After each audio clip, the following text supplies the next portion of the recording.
Looking at your garden and scratching your head, stuck on where to start? In this video, I'm going to take you through 5 key initial steps that are going to help you understand your space so that you can create your own great garden.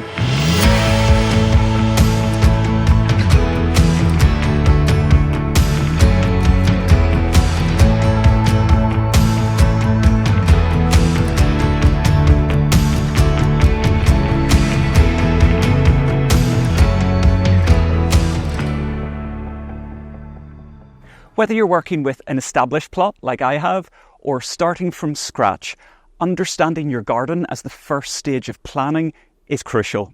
After a summer of my garden being, let's face it, neglected, and as I make future plans, I'm doing just that.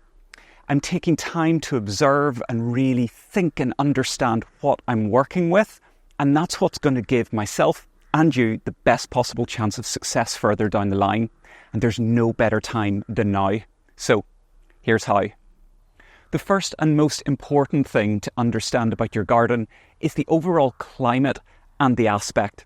Your local weather patterns, temperature range, rainfall levels, all of that kind of stuff, they're going to determine what plants will thrive in your garden and where. So begin by identifying your USDA hardiness zone, which is going to tell you how cold it gets in winter. Knowing your zone helps in selecting plants that are going to be able to withstand your area's temperatures. This can actually be found really easily by just searching on the internet.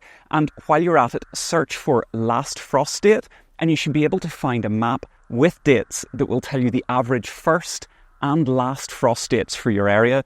This information is just so invaluable. For instance, here, I know that I'm roughly zone 8A, 9B with a last frost date of mid-May, and then a first frost date of about mid-November, though I know that on a local level, it's a good bit sooner than that. Beyond the cold, consider other factors like summer heat and the amount of rainfall your region gets. The more you understand about your own local climate and your own microclimate, the better equipped you're going to be to choose plants that are going to thrive. So that first point, climate, is on a really big scale, but now we're bringing it down a little bit, but still quite big, and that is to consider your garden's aspect, which refers to the direction it faces, and as a result, how much sunlight it receives throughout the day. This is going to help guide you where to place plants and features in your garden. To give you an example, my garden here is due north-south. A south-facing garden here in the Northern Hemisphere is going to get more light throughout the day as the sun tracks through the sky and is ideal for sun-loving plants. While at the same time, a north-facing garden tends to be that little bit cooler and shadier. Now, aspect also applies on a smaller scale, so take time each season to look at how the sun moves throughout your garden and throughout each day, because it's going to show up areas that are more often in sun than shade, some areas that are going to be constantly in shade, like this corner here, some that have a mix, and that's the thing. Don't just look at your garden as a whole in terms of aspect, start honing down into areas and seeing how the aspect changes here and there. Once you have a handle on the big environmental factors in the space that you have, like climate and aspect, then it's time to start thinking about the physical shape, size and layout of the garden that you have. Whether you have a small urban garden or a big sprawling plot or something in between, working with the existing dimensions is obviously going to be essential. So what you need to do is start by measuring the space, because having the correct dimensions from the start and having them then on hand in the future will help with accurate planning, and it allows you to work out things to scale. Whether you sketch it by hand or use garden design software, this plan is going to serve as your ongoing blueprint for where you're going to place plants, features, patios, hard landscaping, you name it, it's going to be integral. And while we're talking about that, I want to show you something really cool. You'll know that I don't partner with many brands or products, so when I do, I want to tell you about something that I genuinely believe in. I want to share with you an incredible tool that has become so useful for me in the garden. This is called the Moasure 2 Pro. If you've ever struggled with measuring your garden, this little device is about to make your life so much easier, because it's made my life so much easier. And that's because it does all of the measuring in one, super accurately. The Moasure 2 Pro is a revolutionary motion-based measuring tool, and unlike traditional tape measures, the Moasure uses motion sensors inside it to automatically measure distance, calculate area, and even topography simply by moving this little device around. So whether you're planning a new garden layout like I am, or just trying to figure out how much space you need to buy even more plants to fill your garden, Moasure is perfect. Using Moasure is super simple, and here's a quick look at how it works. This Moasure stick holds the device, but also holds my phone, and it's extendable, so it makes measuring at ground level really easy. As I walk around the garden, the Moasure 2 Pro is capturing every single movement in 3 dimensions. Just move the device from one point to another, resting it every few seconds, and it automatically calculates the distance between each point. You can measure straight lines, plot out irregular shapes, all in real time.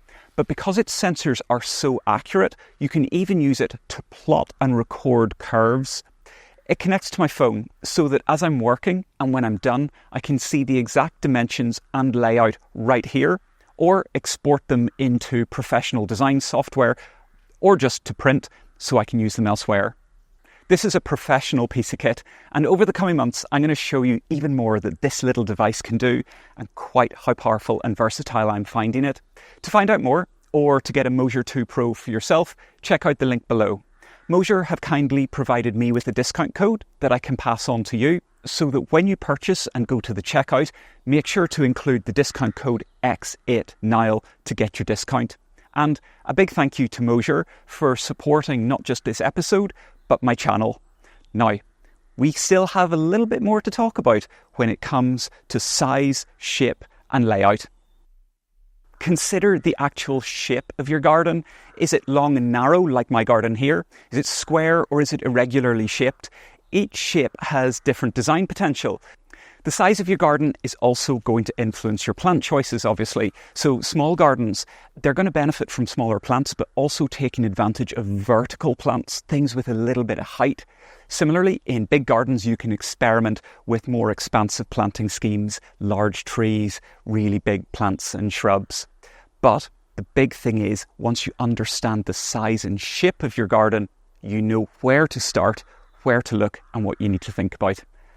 I've brought you back into the Guild Garden now to talk about what was actually once a bit of an overlooked factor in gardening, but which certainly now is way more at the forefront of our minds.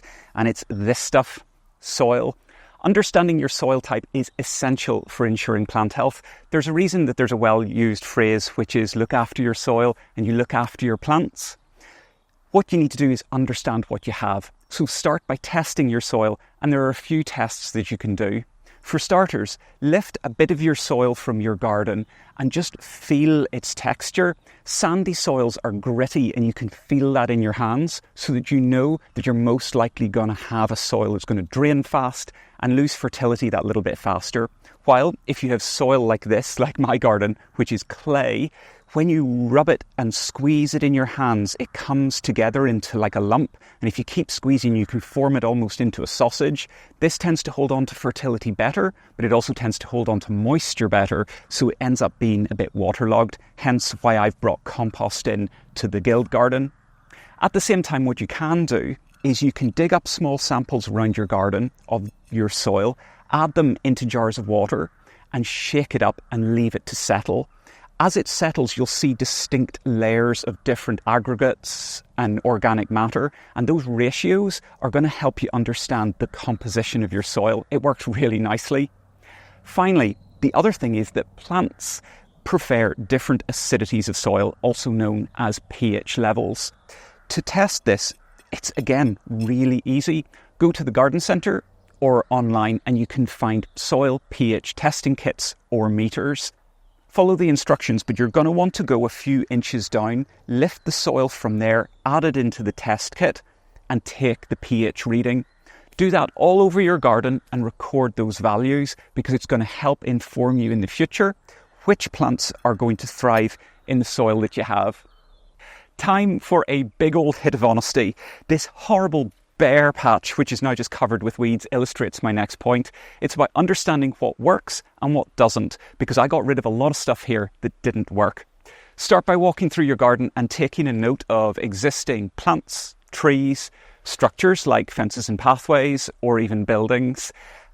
Make sure that you understand where they are and what they are, and decide, are these things that you want to keep, possibly because of sentimental value or because they provide valuable shade or wind protection? But then on the flip side, are there things that are just overgrown or invasive that need to go? That is what happened here. This was really overgrown and needed to go. But a warning from me, because I am very guilty of it, beware of what I'm going to call subtractive gardening. Removing lots of things, thinking, I want a clean slate.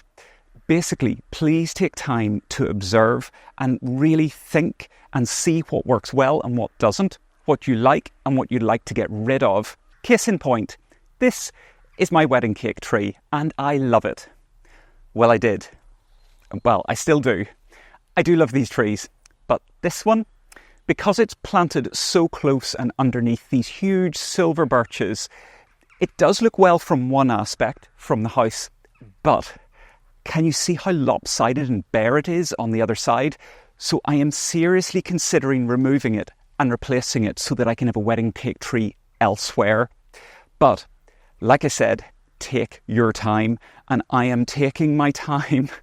I've taken a couple of years with this thing, trying to decide whether to keep it or whether it will go. Sometimes you have to make a difficult decision that even if there's something you like, it might not be in the right place and it might not be able to be moved. And sometimes you do just have to make a difficult decision knowing that it's going to be better for the future. Lastly, remember that your garden is going to change with the seasons. So this isn't a one-day thing. It's not a one-time thing. Although I did make some changes as soon as I took on this garden, I took more than a year to see how all of these aspects changed throughout winter, spring, summer and into autumn. By considering the climate aspect, dimensions, soil and the existing parts of your own garden, you're going to be well on the way to understanding the garden that you have just so much better, and then you can make great plans for a brilliant future. And until next time, see you later.